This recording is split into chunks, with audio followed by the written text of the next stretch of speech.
My husband was really interested in Ancestry. Brittany and Sam Knowlton were ready to start a family and wanted to know more about their heritage. And so, hey, why not spit in a tube and get a little bit more information about, offspring.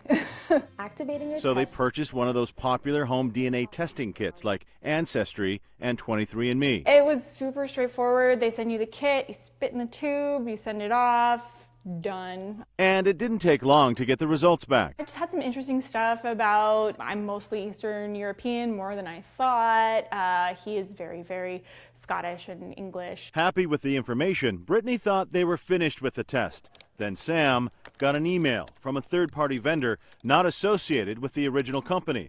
That third-party vendor then offered to upload the home DNA kit results and interpret them beyond Ancestry. He got a notification that for a small extra fee, we could have the same data analyzed for medical issues, genetic stuff. Brittany thought, why not, and agreed to do the medical testing. A few weeks later, she got a call from Sam at work. He started with, have you heard of Lynch syndrome? He calls me, he says, have you heard of Lynch syndrome? And yes, I work in gastroenterology. I've heard of Lynch syndrome. Lynch syndrome is an inherited condition that causes an increased risk for colorectal cancer. There is also an increased risk for ovarian and breast cancer. And I'm thinking he's saying that maybe there's a friend who has some questions or something like that. And he says, well, this test says you have it. It was horrible. It was horrible. You just start in this negative whirlpool of negative thought following negative thought following negative thought, just sucking you down. Once Brittany calmed down, she went to an oncologist for some comprehensive genetic testing. That was probably some of the most anxiety-ridden couple of weeks of my life. It's difficult to avoid panicking when you get that kind of result. Dr. Harry Thomas is a gastroenterologist.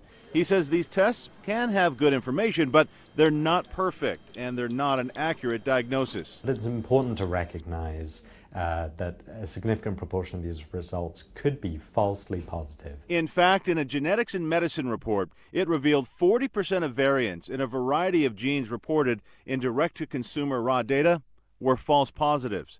And Dr. Thomas says there are other concerns. There is also the potential for results to be stated as negative when in fact you do have abnormal mutations which just haven't been tested for. It was such a relief to finally get the official, you do not have Lynch syndrome. Now, Brittany and Sam have a beautiful baby boy. Get that froggy. And she has a warning for consumers. The Ancestry part is great and fun and go for it, but anything clinical take with a very large grain of salt. Brittany says she doesn't want anyone to go through what she had to endure without being warned. For Spotlight on America, I'm Walt Makaborski. What do you think? What do you think?